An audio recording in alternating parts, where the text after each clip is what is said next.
Children, now we have question number 16. We should be very careful while copying the question. Otherwise क्या होता है कि that consumes time. Like previous question, in the previous one I didn't copy the question correctly, तो वो क्या करा था, question got stuck and that took more time. So be very first step is to copy the question correct.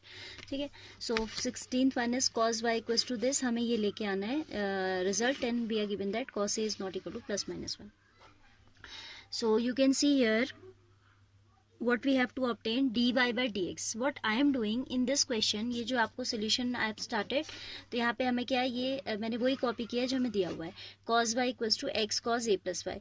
Here if you want to separate the variables, it is more easy to find out x in terms of y. x is equal to cos y upon cos a plus y, है कि नहीं. तो आपका ज़रूरी नहीं है कि आप हमेशा y, you are, it's not necessary that always you are converting y in terms of x, you are converting y in, you are expressing y in terms of x. You can also express x in terms of y. यहाँ पे हमने x को y का function बना दिया है. And as we want dy by dx, here as x we have made the function of y, I am going to find out dx by dy first. dx by dy को पहले निकालूंगी and then I'll take the reciprocal of that. और मुझे ये hint यहीं से मिल जा रही है कि ऐसे काम होगा, because if I now differentiate dx upon dy, if I do denominator square, ये टर्म तो आएगी. तो we can go like this. There can be other method also. जरूरी नहीं आप x को y के टर्म्स में एक्सप्रेस करके ही करें. You can do some other way also, but this is also an easy way to do this question. ठीक है. So x I have expressed as cos y upon cos a plus y. Now differentiating with respect to y both side. अब की बार हम क्या कर रहे हैं, y के रेस्पेक्ट में डिफ्रेंशिएट कर रहे हैं. ठीक है. dx upon dy is equal to, अब देखो x का x के रिस्पेक्ट में तो 1 होता है, but now as we are doing with respect to y, so it will be dx upon dy. यहाँ हो जाएगा denominator square, so cos a plus y whole square, that will give you cos square a plus y. Denominator as it is, so here will come cos a plus y into d by dy of cos y, that is minus of sin y, बीच में minus sign होता है. Then cos y as it is, cos y as it is, and derivative of cos a plus y with respect to y will be negative of sin a plus y. That negative will make this positive, sin a plus y. dy by dx नहीं आएगा. हाँ, y we are, because we are differentiating this time with respect to y. ठीक है. तो आपका y का derivative y के respect में 1 होगा, और क्या आ रहा है हमारा, जैसे dy by dx आता था, this time we are obtaining dx upon dy. I hope this much is clear. So now this is negative of sin y cos a plus y plus sin a plus y cos y. Some trigonometric identity you can see in the numerator applicable. This is sin a cos b minus cos a sin b. ठीक है. तो क्या होता है, ये आपका sin a minus b हो जाता है, isn't it? So it will be sin a plus y minus y. Sin a cos b minus cos a sin b is equal to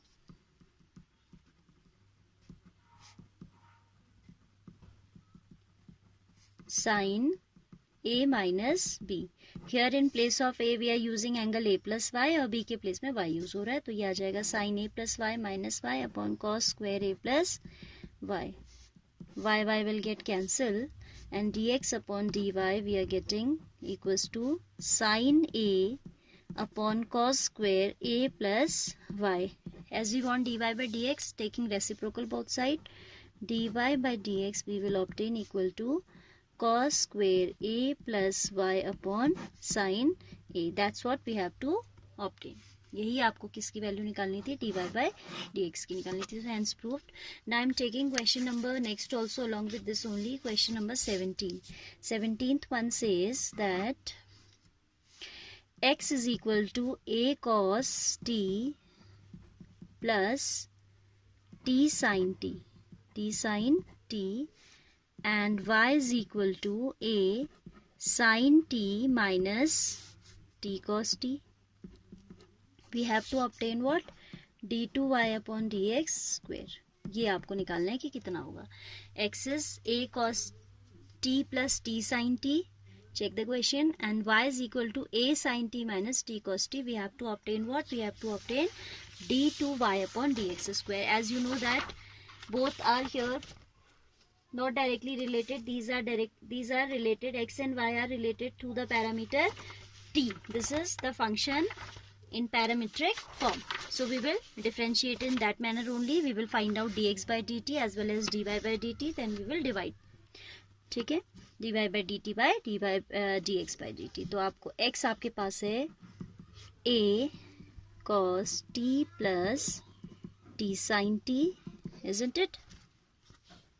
So dx upon dt will obtain as a being constant as it is, cos का हो जाएगा minus sin t. Here par rule is product rule is applicable. This as u we can take and this we can take as v.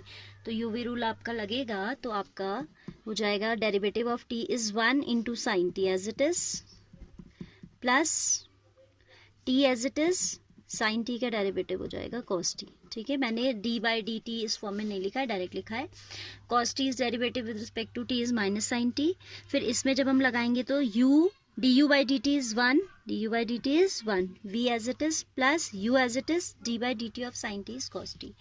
So these two terms we can see are cancelable. तो हमें dx by dt का value मिल रहा है a t cos t. This is what? This is the value of dx upon dt. Now y we can take a sin t minus t cos t. Y is a into sin t minus t cos t. Here again we have to differentiate with respect to t. A being constant will remain as it is. sin t का derivative हो जाएगा cos t. फिर आपका यहाँ product rule लगेगा. ठीक है, minus outside as it is, derivative of t is 1, cos t as it is plus next time t as it is, cos t's derivative is minus of sin t. ठीक है, क्या किया, sin t's derivative cos t, यहाँ product rule लगाया है तो du by dt is 1, cos t as it is, next time t as it is, derivative of cos is minus sin.